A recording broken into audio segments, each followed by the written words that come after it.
Saludos familia, ¿cómo están? Qué gusto estar nuevamente con ustedes.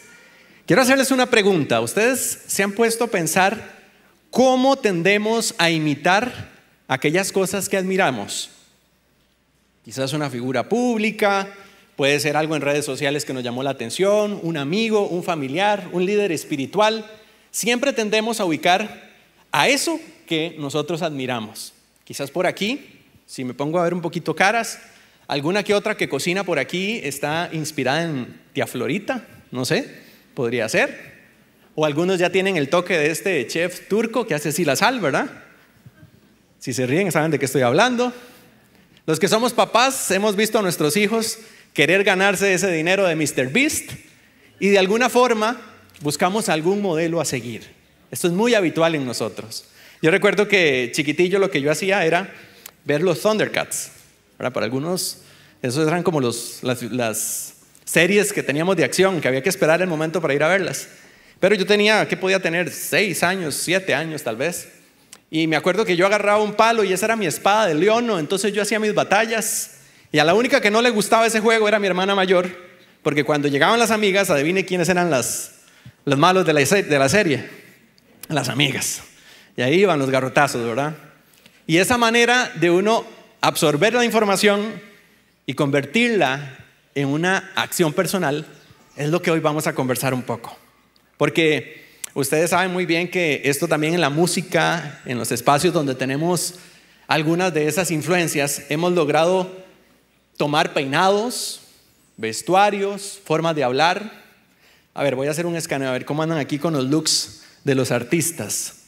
Vamos a ver. Aquí hay muchos que han sido influenciados por Ricardo, eso sí, ¿verdad? Ya lo noté.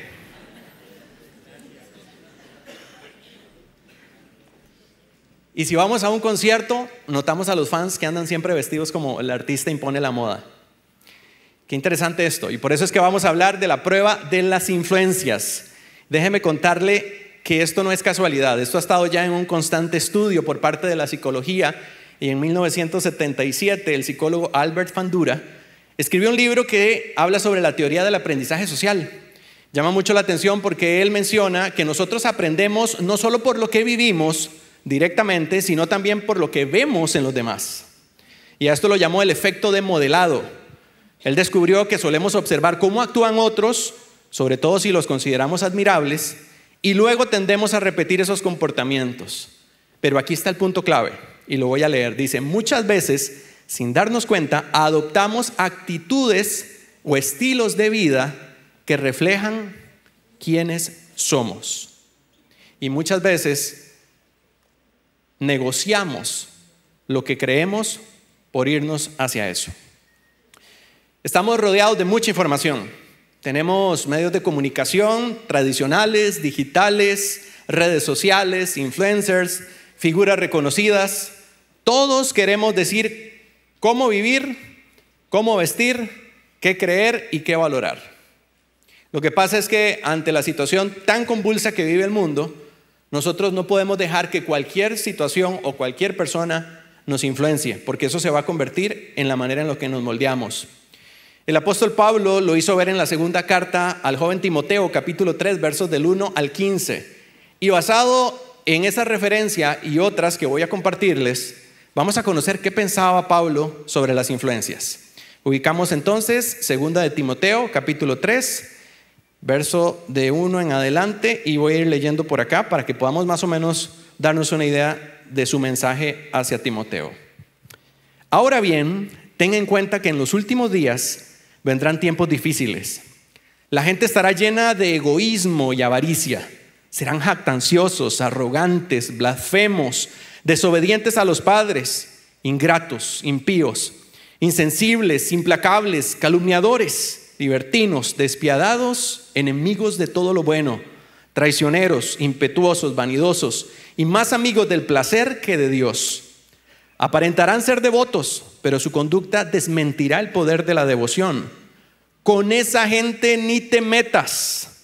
Así son los que van de casa en casa cautivando a mujeres débiles cargadas de pecados que se dejan llevar por toda clase de pasiones. Ellas siempre están aprendiendo, pero nunca logran conocer la verdad. Del mismo modo que Janes y Jambres se opusieron a Moisés, también esa gente se opone a la verdad. Son personas de mente depravada, reprobadas en la fe, pero no llegarán muy lejos, porque todo el mundo se dará cuenta de su insensatez, como pasó con aquellos dos. Tú, en cambio, has seguido paso a paso mis enseñanzas, mi manera de vivir, mi propósito, mi fe, mi paciencia, mi amor, mi constancia, mis persecuciones y mis sufrimientos. Estás enterado de lo que sufrí en Antioquía, Iconio y Listra, y de las persecuciones que soporté, y de todas ellas me libró el Señor. Asimismo serán perseguidos todos los que quieran llevar una vida piadosa en Cristo Jesús, mientras que esos malvados farsantes irán de mal en peor, engañando y siendo engañados. Pero tú permanece firme en lo que has aprendido y de lo cual estás convencido, pues sabes de quiénes lo aprendiste. Desde tu niñez conoces las sagradas escrituras, que pueden darte la sabiduría necesaria para la salvación mediante la fe en Cristo Jesús. Oramos. Señor, gracias por este tiempo. Gracias porque una de las cosas que entendemos en tu palabra es que siempre nos alertas de los tiempos, de lo que estamos pasando, de lo que puede afectar nuestra fe. Así como los apóstoles constantemente cuidaban la doctrina, cuidaban las iglesias, así hoy, Señor, hacemos un llamado a todos aquellos que como creyentes necesitamos revisar qué nos está influenciando y qué está afectando nuestro estilo de vida. Ayúdanos a tomar esta palabra de Pablo y transformar, Señor, el corazón de quien hoy necesita encontrarse contigo. En Cristo Jesús, que así sea. Amén y amén. ¿Qué es lo que analizaba yo cuando leía eso y que nosotros hoy vemos? Y es que estamos en una sociedad rota. Desde el Génesis hasta el día de hoy lo notamos. Vivimos en este lugar donde las cosas están agitadas, donde la gente está herida, donde muchas familias e individuos se ven cargados día a día. Se les va apagando esa luz de la fe. Se llenan de dolor en medio de la rutina y las promesas de un mundo que no llenan el alma. Y ahí es fácil perder de vista el propósito de la vida. ¿Cómo influye eso en nosotros? ¿Estaremos inmunes a la situación? Bueno, yo le quiero dar 3 señales para que nos demos cuenta de cómo está influyendo esta sociedad en nosotros. La primera, la crisis de identidad. En nuestra era contemporánea hay una presión constante por encajar en ciertos moldes sociales. Y hoy tenemos una identidad que se convierte en algo frágil. Pablo lo decía, vendrán tiempos difíciles. ¿Y qué nos recordaba con la gente que tenía esas características? Con esa gente ni te metas. Hay una advertencia. Y hoy estamos hiperconectados que podemos estar con información en diferentes lugares del mundo. Las redes sociales amplifican las expectativas, estándares de belleza, de éxito, de comportamiento, que son evidenciados también en los estudios más recientes a nivel social, donde se muestra cómo la constante comparación de los demás está erosionando este sentido auténtico de uno mismo. Fomenta una identidad que utiliza máscaras. La neurociencia muestra cómo nuestro cerebro, vea qué curioso, está programado para buscar pertenencia. Esto es una necesidad que tenemos todos, básica, la pertenencia. Pero vea lo que pasa, cuando sentimos rechazo o diferencia, se activan áreas relacionadas con el dolor emocional. Y en esa búsqueda extrema para encontrar nuestra verdadera esencia, encontramos que estamos validándonos a partir de experiencias ajenas, de la expectativa que tienen los demás y que no refleja lo que nosotros somos. Entonces ahí es donde sentimos que podemos encajar. Espiritualmente esto es una invitación a una reflexión profunda. ¿Cuál es nuestra verdadera fortaleza? Porque cuando esa máscara no se sostiene, tenemos que ver de dónde podemos agarrarnos en un momento difícil. Son disfraces que hay que quitarnos, hay que reconocer nuestra imperfección, nuestras contradicciones, nuestras singularidades también, aquello que nos define. Vean otro pensamiento de Pablo muy curioso, está en Gálatas 1:10. donde Él nos lanza una pregunta. ¿Qué busco con esto? ¿Ganarme la aprobación humana o la de Dios? ¿Qué busco con esto? ¿A quién quiero agradar? Y es que tenemos que ponernos frente al espejo y decirnos, ¿quién soy? ¿Quién soy realmente? Parece una pregunta sencilla, pero la respuesta nos va a hacer analizar qué está en este corazón, qué está pasando allá adentro.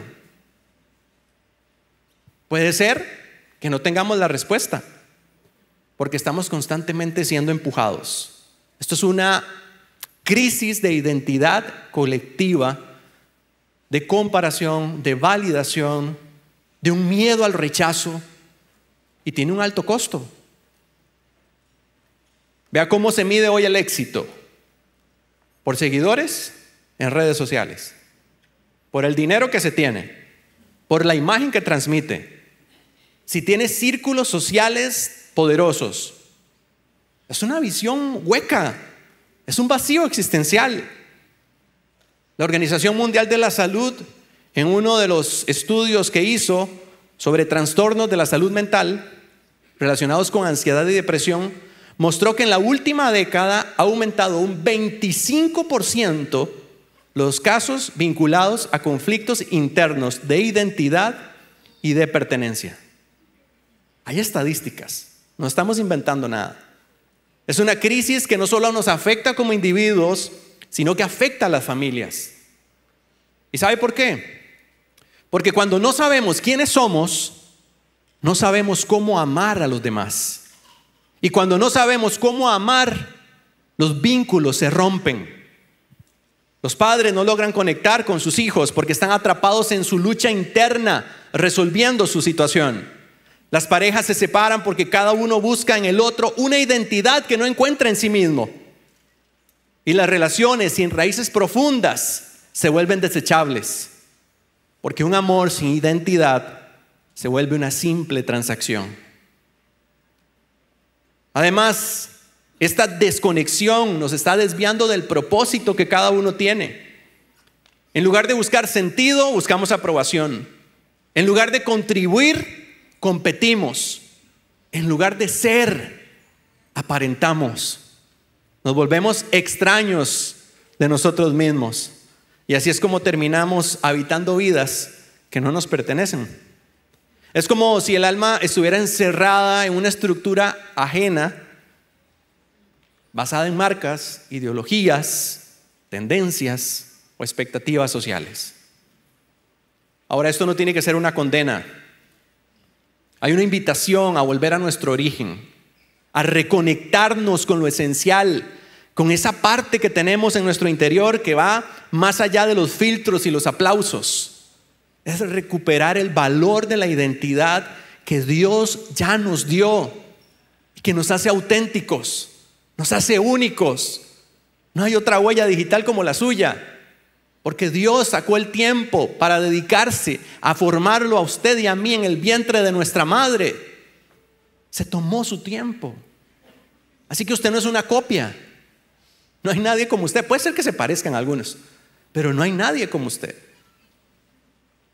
Y esto no solo es una decisión humana, esto es un acto espiritual transformador.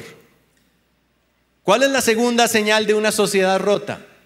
Ya dijimos entonces que estamos en un problema de identidad, pero también tenemos que reconocer que hay un desgaste constante a nivel espiritual. Esto es cotidiano. Nos desgastamos. Ese desgaste hace que la rutina, que todo lo que nosotros estemos viviendo, nos lleve al final del día sin fuerzas. ¿Le ha pasado? Usted llega del trabajo, llega de una jornada extensa, llega tal vez del estudio, y usted lo que quiere es ya acostarse, a descansar. Algunos dicen a ver series, a ver las redes sociales, a ver qué está pasando en el mundo, porque venimos agotados. Y vea lo curioso, esa vulnerabilidad es lo que permite que entren malas influencias a nuestro corazón. El apóstol Pablo lo mencionaba: se dejan llevar por toda clase de pasiones. Este es el momento en el donde debemos parar y decir: alerta, cuidado, peligro. Si estamos distraídos, si estamos sobrecargados, podemos terminar en lugares que no son los que estamos apuntando a donde queremos ir. Véalo como nosotros también hoy estamos muy activos como seres humanos en la sociedad. Antes usted salía a un fin de semana y casi no había gente en la calle. Hoy las presas son interminables, sin importar cuál día de la semana sea. Y todo el mundo anda en la calle. Y esto no solo es entre semana, pasa los feriados, a cualquier hora del día, porque estamos en un mundo que nunca se apaga. Y estamos rodando también nosotros, cada día expuestos a estímulos, notificaciones, noticias, comparaciones, presiones laborales. Se nos pone difícil. Y ante ese constante bombardeo de nuestra mente, nosotros nos vamos desgastando. Y es precisamente en ese desgaste donde nosotros tenemos la influencia que puede moldear nuestras decisiones. ¿Sabía usted, para tomar nuevamente el funcionamiento del cerebro, que está diseñado para ahorrar energía, como una computadora? Ve qué impresionante lo que hace Dios. Y cuando estamos emocionalmente agotados o sobreestimulados, cuando debemos tomar alguna decisión, el cerebro dice: no, ya está bueno, bajémosle un toque. Y ahí actuamos de manera impulsiva. ¿Por qué? Porque tenemos que hacerlo sin tener la capacidad de pensar con más atención. Somos susceptibles.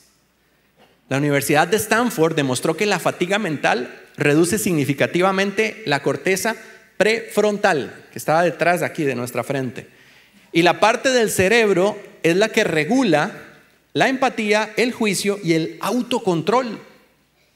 Entonces, cuando estamos emocionalmente cansados, dejamos de elegir con claridad y empezamos a reaccionar por inercia.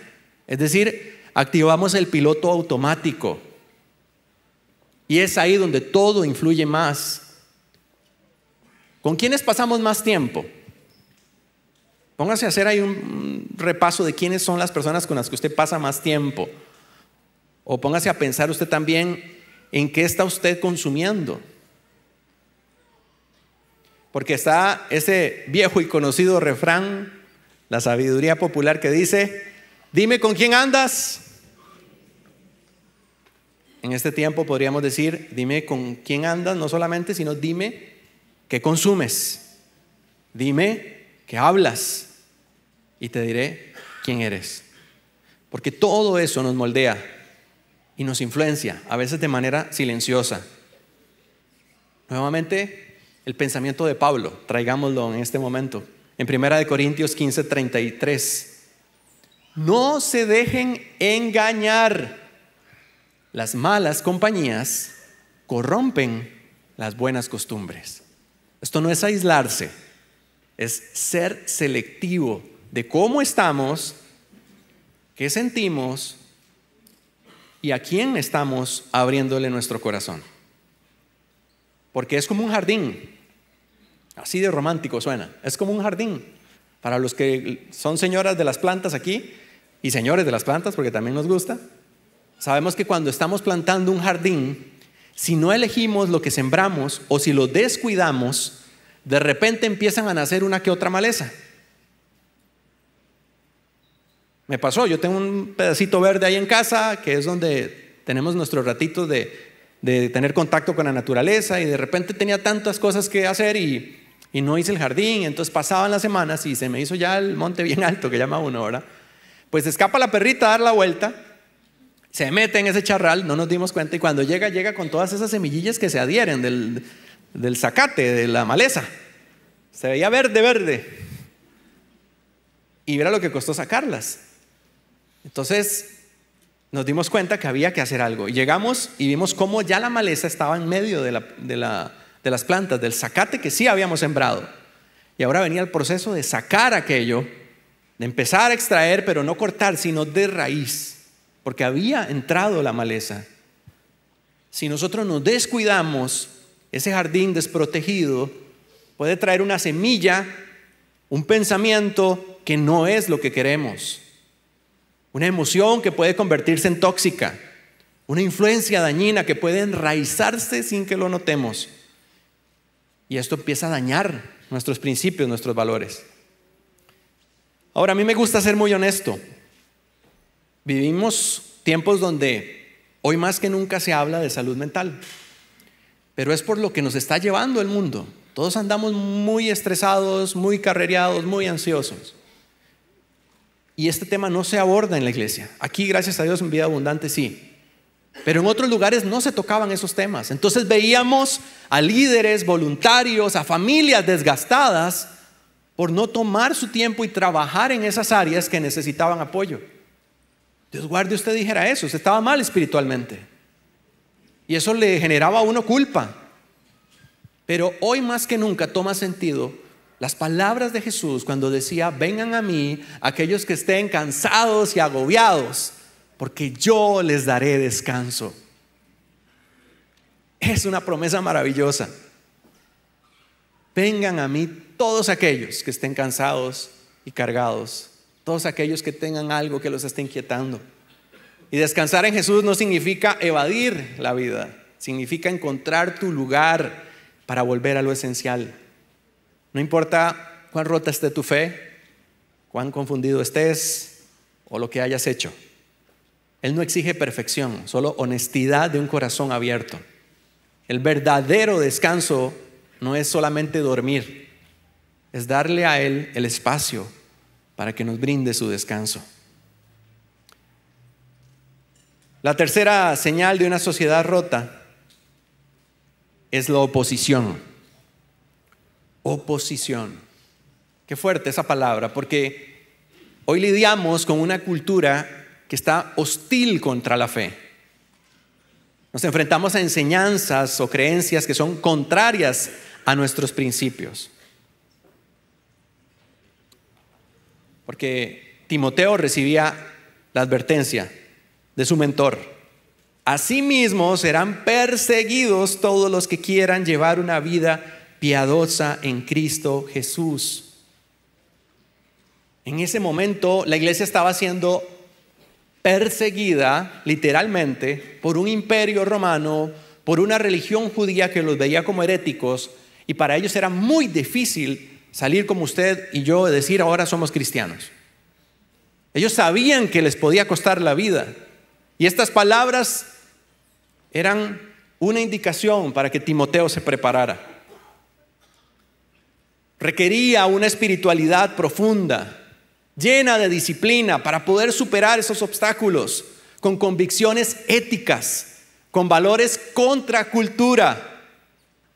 Y aquí estamos hoy, viviendo cosas similares, porque hoy domina un pensamiento de comodidad, donde el compromiso está más en el entretenimiento y en las cosas que generen placer. Ahora, esta oposición no va a ser muchas veces directa o evidente, algunas veces es sutil, otras veces sí va a ser una presión social que nos va a llevar a una seducción, pero hay que convertir esas tensiones en oportunidades. Y no es porque sea muy optimista, es que yo creo que podemos hacerlo porque nos damos cuenta que esa situación que vivía la iglesia en ese primer siglo era la oportunidad para que ellos comprendieran que podrían fortalecerse y ver a Dios en medio de sus pruebas. Era construir una iglesia fortalecida en sus convicciones. Pero también había momentos donde ellos tenían que ser estrategas, porque habían sido enviados a compartir ese mensaje a aquellos que no conocían a Cristo. Entonces no podían esconderse del todo, sino que tenían que salir de alguna manera y comunicar ese mensaje para que conocieran de Dios, conocieran de Cristo. Allí es donde tienen que analizar en dónde podemos entonces con sabiduría tener una fe bien fundamentada, pero también cómo lograr conectar con aquellos que necesitaban escuchar el mensaje. Y eso solo se logra fortalecidos y con la voz del Espíritu Santo para poder llegar en el momento oportuno y con las palabras correctas. Hay maneras muy sutiles de dañar nuestra fe. Y puede ser en espacios cotidianos. Puede ser en el trabajo, puede ser en el estudio, en el barrio, esta vecina incómoda. Pueden ser en algún momento también en casa. Nos rechazan por nuestra fe. Pero recordemos que Jesús llega a nuestras vidas y algo cambia, algo sucede.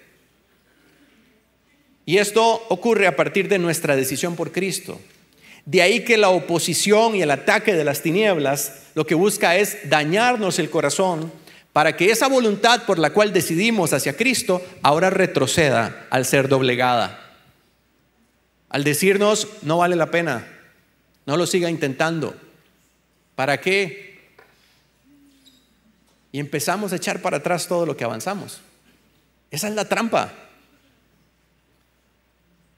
Porque Pablo advirtió muy claramente, llegará el tiempo en el que no van a tolerar la sana doctrina, y lo dijo en 2 de Timoteo 4:3, sino que llevados de sus propios deseos, se rodearán de maestros que les digan las fantasías que quieren oír. Oiga, qué curioso. ¿Les suena similar a aquellos que gozan y disfrutan viendo a esos influencers o esos personajes que dicen cosas que suenan muy bonitas, muy entretenidas, y que de repente no estamos analizando si esto va acorde a mi convicción? Generalmente cuando hablamos de falsos maestros, ubicamos a aquellos que manipulan la Biblia por su interés sectario. Pero ¿qué tal si analizamos a los falsos maestros de nuestra época? Y quiero darles una lista así rápida. Usted me dice si alguno lo identifica, de cuáles son esos falsos maestros. Ahí tenemos, y lo voy a leer. Está los influencers del bienestar superficial. Esos que le venden a uno la imagen del éxito, que le dicen a uno la felicidad es inmediata y la espiritualidad no requiere esfuerzo. Usted siga como va, todo está bien. O le venden una imagen donde todo es opulencia, donde usted quiere llegar a ser como ellos, para que le influya en la manera también de pensar. Los otros son los pseudogurús de la paz interior. Esos que se ponen allí con musiquita, incienso y otras cosas y plantean un discurso donde manipulan la necesidad humana, donde tienen ese elemento mágico en sus fórmulas, pero no hay una conexión real. Es como decir una religión, pero a tu medida. Los casos extremos son los vendedores de ideologías, que lo que hacen es llevarnos por pensamientos que si usted no está acorde a lo de ellos, está mal, porque lo que buscan es dominar. O está ese contenido viral que trivializa la verdad. Muchos contenidos que encontramos, frases o algunas de esas cosas que nos empiezan a cambiar la manera de pensar, pero están reforzando la autoindulgencia o el ego. Ese contenido que se diseña solamente para generar likes, me gusta, y van promoviendo esos pensamientos. Y el último, narrativas que promueven el yo absoluto. Es algo que dicen por ahí, haga lo que haga, pero sea feliz. No miren las consecuencias, no tenga responsabilidades. ¿Para qué se va a complicar? Suena liberador, ¿verdad? Pero puede generar vacíos, narcisismo y relaciones rotas si no se equilibra con principios más profundos. Vamos a ver. Yo escuchaba por ahí algunas de esas trampillas de algunos falsos de esos que aparecen por allí, y una vez escuché uno que es un pseudo gurú. No voy a darle promoción para que no vayan a buscarlos, porque sé que ustedes están ahí como ya listos para buscar, pero él hablaba como algunas cosas que sonaban bonitas de la vida y de la paz, y que todo qué bien, las relaciones con la gente, pero llegó a un punto en donde él mencionaba el concepto del pecado. Yo no sé por qué entró ahí, todo estaba bien hasta ahí. Y dijo, el pecado es una construcción humana, porque todos somos buenos. Y yo dije, ay caramba, este muchacho, ¿por qué se pone a decir esas cosas si no, el contexto no es religioso? Y se dan cuenta cómo empieza a entrar con palabras bonitas. Pero esto está en contra totalmente de la doctrina cristiana, que enfatiza la necesidad de arrepentimiento y de reconciliación con Dios, porque el pecado es una transgresión contra Dios y aún hasta contra nosotros mismos. Entonces, hablando de influencias, yo quisiera saber cómo andan ustedes de conocimiento bíblico, y para eso vamos a simular que estamos en un programa de televisión, ¿les parece? Y se va a llamar ¿Quién quiere ser salvo?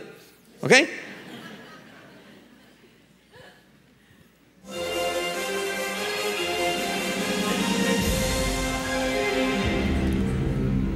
Muy bien, bienvenido. La pregunta: para que dé su primer paso de fe. ¿Quién fue Jesús de Nazaret? A, un ser iluminado. B, igual a Dios. C, creado por Dios. Y D, personaje de televisión. En esta no hay comodines porque la salvación es personal. ¿Ya lo pensó? Vamos a la respuesta. Igual a Dios. Vea qué interesante, la iglesia del primer siglo también luchaba contra eso, porque le quitaban la divinidad a Jesucristo. Pero si usted le quita la divinidad a Jesucristo, está quitándole la eternidad a su fe, está quitando el poder de la resurrección y está quitando lo que ha sostenido a la iglesia más de 2000 años. ¿Se da cuenta de la importancia de conocer las bases bíblicas que le sostengan a usted a partir de ahí? La importancia de que su corazón esté conectado con el de Dios. Y para los que dicen, ¿y de dónde salió esa respuesta? Bueno, tranquilo. Juan 10:30, apúntelo. El Padre y yo somos uno. Marcos 2:5-7.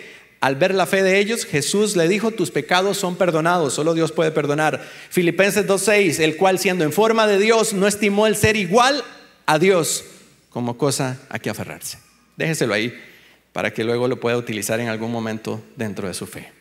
¿Se dan cuenta de la importancia? Y ante una influencia de una sociedad rota, ¿qué podemos hacer? Hemos sido llamados a compartir vida. Este mundo se seca. Este mundo pide a gritos un mensaje esperanzador. No es una opción, es una responsabilidad urgente. Las personas necesitan ver que realmente hay una alternativa efectiva sobre la falsedad que predomina, sobre lo que está hoy dañando nuestra fe.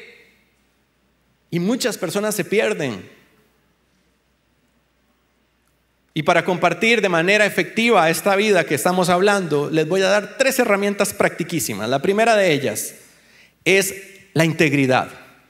El poder que tiene la integridad es demostrar con el carácter cristiano que está siendo fortalecido en un proceso continuo de transformación por el Espíritu Santo en medio de las dificultades.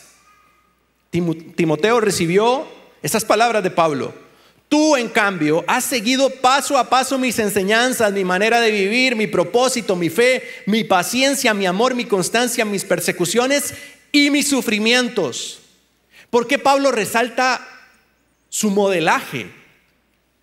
Porque por su forma de vivir, no solamente era el líder de la iglesia, era alguien al que le creían lo que decía, porque era cierto.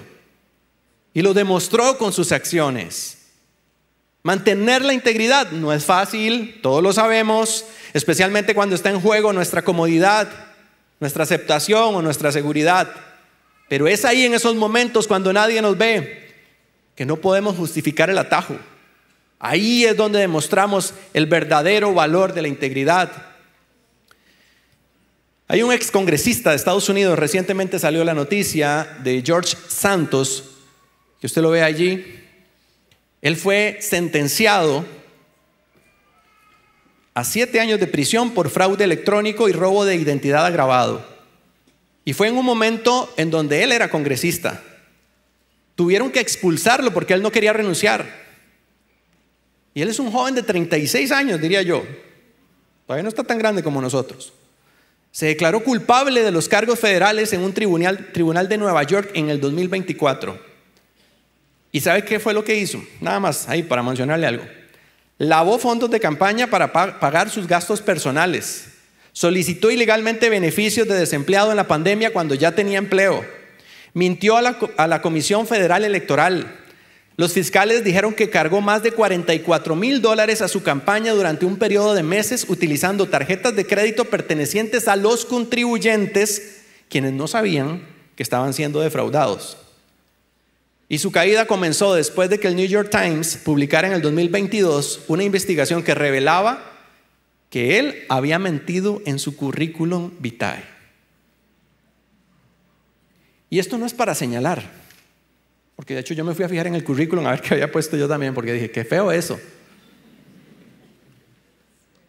Esto tiene que ver con nosotros. No es porque sea un político y hay un prejuicio de que los políticos son corruptos. No, no, no. Él era del Partido Republicano, que se supone es uno de los más conservadores en temas de doctrina cristiana. ¿Qué pasó? ¿Dónde nos perdimos? Por mencionar algunas de las mentirillas que salieron por ahí. Tomar beneficio propio de su posición, de engañar a otros. ¿Y sabe qué es lo peor? Que terminan avergonzados. Por eso la integridad es tan importante. No es perfección, no significa que no nos vamos a equivocar, pero sí podemos decidir qué vamos a hacer en el momento de la prueba. Es hacer lo correcto, sin importar si nos están mirando o no, sino por convicción. Esto es importantísimo. Vamos a pasar al otro punto para poder avanzar, porque el tiempo nos gana. Pero recuerden algo muy importante. Tu honestidad puede ser que no sea viral, pero sí va a ser recordada por la gente que tenés alrededor. Tu coherencia puede que no atraiga multitudes, pero sí va a marcar vidas. Y tu integridad, incluso en la oscuridad, puede ser la luz que otros necesitan. Vamos con la segunda herramienta que necesitamos para compartir vida, y es el discipulado relacional. Ese discipulado relacional es compartir nuestra vivencia de fe, no solo información, no solo teoría, no solo sermón. Es compartir al lado de alguien que necesita tener de cerca la experiencia de fe que dice las Escrituras. Son relaciones auténticas, es una conexión con propósito. Nuestra sociedad lo pide a gritos. Seres humanos que se necesitan sentir vistos, escuchados, acompañados. Por eso el discipulado no se puede quedar nada más en la transmisión de una doctrina, sino en una experiencia auténtica de vida. Retomando las palabras de Pablo, permanece firme en lo que has aprendido, le dijo a Timoteo, y de lo cual estás convencido. Y aquí está la parte fuerte, pues sabes de quiénes lo aprendiste. Usted no le va a creer a un Juan Vainas que se levante ahí y le diga, usted tiene que hacer eso en su vida, ¿verdad que no? Se le dice, ¿qué? Pero si es una persona que le ha escuchado a usted, que ha estado con usted en las buenas y las no tan buenas, que ha permitido una conexión más allá de simplemente una conversación estéril, cuando esa persona quiera hablarle en nombre del Señor, va a estar más receptivo a su mensaje. Ahí está la diferencia. Necesitamos relaciones que realmente sean genuinas, que no solo enseñen, sino que caminen a la par, que no solo digan las cosas, sino que lo demuestren, que la teoría puede pasar a la práctica y que realmente transforma. Un ejemplo vivo de nuestras luchas, dudas y victorias solo se alcanza cuando hay alguien a la par de uno que también pasó por ahí, que nos entiende. Yo por eso quiero invitarle a usted, si no lo ha hecho, a que se integre a un grupo pequeño de esta casa Vida Abundante. Los grupos pequeños son espacios íntimos donde varios de quienes formamos parte de esta casa hablamos de la palabra de Dios, pero también nos conocemos, también compartimos nuestros ayayay, también estamos ahí para levantar las manos de aquel que está caído. Y si está a su oportunidad, tómela en serio. Y si conoce a alguien que necesita, invítelo. Dese la oportunidad de que realmente haya esa manera de compartir el mensaje de una forma práctica y efectiva. En 1 Tesalonicenses 2:8 dice, y aquí cuando lo leía me llamaba mucho la atención, nos deleitamos en compartir con ustedes no solo el Evangelio, claro, hay que aprender de la Biblia, pero ve lo que dice después, sino también nuestra vida, compartir nuestra vida. Tanto llegamos a quererlos. Oiga, alguien puede decir, pero ¿qué tiene de espiritual eso? Ahí está la conexión del discipulado relacional. Ingrese a la página y busque donde dice grupos pequeños, inscríbase. Pero también si usted tiene un espacio en su trabajo, en su barrio, en su lugar de estudio, dese la oportunidad de un discipulado relacional. John Maxwell expresaba en su libro Las 21 leyes irrefutables del liderazgo que no puedes liderar sin influencia y no puedes tener influencia sin relaciones. Voy a contar rápidamente una de mis historias, pero prométame que quede aquí entre nos, ¿verdad? Resulta que cuando yo estoy en la universidad me hacen una invitación a una emisora juvenil de la época para que yo ingresara. Y me gustaba, yo soy un apasionado de los medios de comunicación, de la comunicación en general. Pero en ese momento dije, mi papá murió hace unos años, estoy reencontrándome conmigo mismo, quiero aprender más de mi fe para poder defenderla. Y consideré que ese no era el momento. Pero como tenía esa espinita, le dije a Dios, e hicimos un trato en una oración. Señor, si es tu voluntad que yo entre a los medios de comunicación, que sea en un medio cristiano. Y así fue. Entré como voluntario en aquella ocasión, la emisora se llamaba Sendas. Luego tuve la oportunidad de apoyar la Teletón en los espacios donde teníamos participación. Dios me abrió la oportunidad como locutor comercial y pude tener también algunos momentos con gente que no necesariamente era cristiana. Luego ingresé aquí a Vida Abundante a ser parte del equipo pastoral y fueron años de formación en mi liderazgo, prácticamente una universidad donde aprendí muchísimo. Me incorporé al seminario de CEPA y Dios tiene tanto sentido del humor que me dijo, listo muchacho, ahora sí, vamos para los medios seculares. Y me dio la oportunidad de entrar a medios no cristianos, comerciales. Y me daba mucho susto, porque ya había pasado mucho tiempo. Recuerdo que cuando entré a uno de esos medios, lo primero que me contaron ahí entre pasillos es, uy, viera los cristianos como son. Y yo, no sabían que yo era cristiano. Vieras, aquí trabajaba uno, picaflor que usted no tiene idea. Le echaba el cuento a todas. ¿Y sabe qué era lo peor? Y yo, ¿qué? Que era casado. Yo, ay, qué muchacho más malo. Y me decía, no, pero espérate y te cuento otro. Y yo, ven, dele. Yo quería saber qué estaba pasando porque yo era nuevo. Me dice, había otro que se llamaba Cristiano que se iba a perder el tiempo para gastar los viáticos y las horas extra. Era chulo, pero chulo. Pedía prestado y no pagaba. Qué muchacho más malo, no. Y entonces yo dije, aquí lo estratega es no decir que soy cristiano. Guarde, o sea, imagínate. En eso salgo de una reunión que había de trabajo, voy por un pasillo y nada más me gritan, ¡hola, pastor! Hasta hacía eco en el canal ahí. Pastor. Y yo, ay, protégeme, Señor, con tu espíritu. Pero vos sabes que yo una de las cosas que tomé fue empezar en el reto de no decirlo, sino demostrarlo. ¿Y cómo se demuestra en un lugar donde no todos sacan la pandereta y alaban al Señor? Con lo que vimos, integridad y discipulado relacional.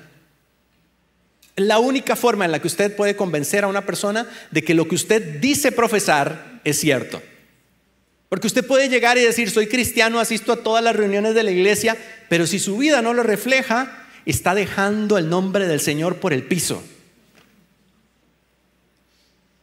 Y en ese proceso me recuerdo muy bien, luego les termino el chisme porque ya no tengo tiempo, pero que tuve que trabajar en un proceso para entender que lo que yo era no lo determinaba mi entorno. Yo quería ser instrumento de Dios donde estuviera, trabajando bien, con excelencia, aprovechando el tiempo, siendo productivo. Y esto me abrió la oportunidad de que muchos se acercaran para hablarme de su situación, de sus problemas, y yo pude dejar la semilla.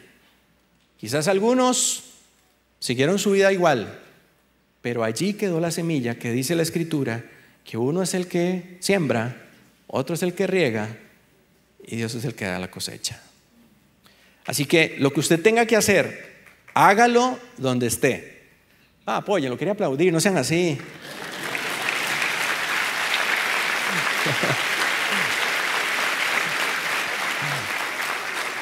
Gracias al que se animó, muy bien. Y hay cosas que pasan ahí que yo creo que como iglesia tenemos que ser siempre sensibles. Para terminar lo que les contaba, a veces hay personas que ustedes ven frente a una cámara y tienen situaciones de vida que son como la suya y la mía, y a veces peor. Y sonríen y disfrutan, porque ese es el show que tienen que presentar. Pero si usted se diera cuenta que en algún momento tuve que darle contención a una persona minutos antes de salir a un programa, yo dije, ay Señor, porque siempre a mí estas cosas me llaman. Y pude dejar esperanza en su corazón, se secó las lágrimas, se puso su maquillaje y salió a hacer su trabajo frente a la cámara sonriendo. Todos tenemos en tu espacio que dejar el nombre del Señor en alto y aprovechar las oportunidades para un discipulado relacional, que no solo es en la iglesia, es allá afuera. Es allá afuera. Y la última, ¿cuál es esa herramienta? La resistencia en la fe.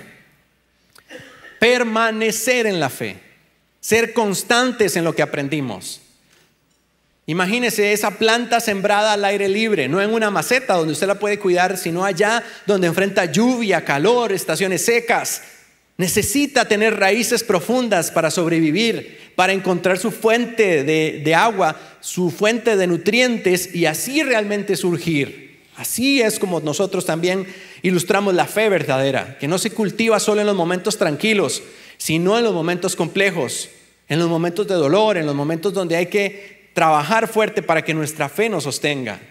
Y no es una emoción, es una decisión de todos los días. Una que no siempre se siente bonita, pero que da fruto a largo plazo. Permanecer en Cristo es seguir regando esa planta, aunque no vea que hay flores todavía, aunque no sepa qué pasa con las raíces, pero están tomando fuerza. Timoteo fue motivado desde la niñez, le dijo Pablo, porque desde ahí conocía las Sagradas Escrituras. Vea la importancia de sembrar en el corazón de la nueva generación, independientemente si fue de niño, si fue de adolescente, si fue joven, si fue de adulto o adulto mayor. En el momento que usted conoce la Escritura, allí recibe la sabiduría necesaria para obtener salvación mediante la fe en Cristo Jesús. Una decisión de permanecer todos los días, de trabajar para que usted pueda fortalecerse en medio de las dificultades, para resistir. No quedándose allí de brazos cruzados esperando que las cosas ocurran, sino eligiendo activamente no renunciar a lo que le da sentido a su vida. Y cuando todo parece indicar lo contrario, que usted se levante y diga, no es con mis fuerzas, sino con las fuerzas de tu Santo Espíritu. Es vivir con significado más allá de lo que hoy vemos. Porque hoy puede ser que tenemos cosas adversas. Hoy tenemos un sueño, tal vez una promesa de Dios y decimos, ¿por qué no pasa? Pero allí entendemos que está nuestra confianza. La fe es la certeza de lo que se espera, es la garantía de lo que no se ve. Allí es donde nos fortalecemos. Es un proceso de crecimiento, es una prueba, por más dura que sea, se puede convertir en un peldaño hacia la madurez. Nuevamente, palabras hermosas que nos recuerda Hebreos 10:23. Mantengamos firme la esperanza que profesamos. Así era como se animaba la iglesia. Así era como se animaban para poder salir adelante en medio de sus pruebas. Ahora, vea qué hermoso, porque no solo nos fortalecemos nosotros, sino que nos convertimos en un testimonio vivo para quienes nos rodean. Nuestra perseverancia, nuestra inspiración en Dios, otros también lo necesitan. Y puede que usted hoy esté pasando por un momento complejo. Yo también lo pasé. Y en algún momento me tocó aconsejar a alguien que estaba viviendo exactamente lo mismo que yo pasé. Y dije, Señor, ya toma sentido lo que viví. Porque no ocurre nada por casualidad. Dice la palabra que todo obra para bien a quienes lo amamos. Y es una promesa de que en perseverancia encontraremos una fe que nos sostiene. Y aunque no lo podamos controlar todo, sí podemos decidir quién guíe nuestro camino. Para concluir, lo que influye en la vida es lo que define nuestro destino. Proverbios 4:23 nos recuerda que por sobre toda cosa guardada, guardemos nuestro corazón. Porque de ahí sale la vida. Protegerlo, de qué estamos metiendo en nuestro corazón, de qué viene a influenciar nuestros pensamientos, nuestras decisiones. ¿Ese es el modelo que me acerca más a Cristo? ¿O ese es el modelo que me aleja de quien realmente yo soy? Vivimos en esa época donde todo nos influye y adoptamos actitudes, creencias, pero es el momento de convertirnos en personas selectivas. Con la palabra de Dios podemos filtrar qué llega a nosotros. Tomamos lo bueno, desechamos lo malo. Y de esa manera podemos también utilizar la palabra de Dios para bajar las revoluciones, detenernos del afán y ponernos a pensar: estoy llevando cargas muy pesadas, mi corazón está muy estrujado ya, es un desgaste real. Pero también tenemos la capacidad de regenerarnos si entregamos a Dios nuestras cargas. Al final, lo que cultivemos adentro es lo que manifestamos afuera. Quiero que usted cierre sus ojos ahí donde está y medite un momento. Haga un inventario de pensamientos. ¿Qué es aquello que usted ha dejado que entre a su vida? ¿Qué es aquello que le está dando un espacio que quizás no sea el que debería de darle? Pregúntese en dónde está Dios en medio de todos esos pensamientos. Y permítale a Él otorgar esa paz que sobrepasa todo, que nos aleja del ruido, que renueva nuestras fuerzas. Y alrededor puede ser que hayan voces que nos confundan, pero construyamos una identidad saludable, basados en la palabra de Dios, con la certeza de ese valor que Él nos ha dado. No lo que nos dijeron que valíamos, lo que Él dice que somos en Él. Y a partir de esa convicción, que muchos otros conozcan quién es el Dios que adoramos. Si usted sabe quién es, puede amar a otros. Si usted sabe que Dios le amó primero, con mucho más razón, usted puede perdonar a otros. Este es un momento para que con sus ojos cerrados, si así lo quiere, medite en esas cosas que a partir de ahora usted dejará entrar a su vida cantando esta canción.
Con esa canción que se convierte en una oración, permítame dirigirle y usted haga la suya también allí. Padre, gracias por este momento, gracias por permitirnos ser llamados tus hijos. Esto surge por la manera en la que nos recibes por medio de tu Hijo Jesucristo.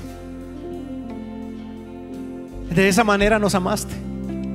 Y hoy entendemos que este gran Dios al cual adoramos es el que nos abraza y nos dice: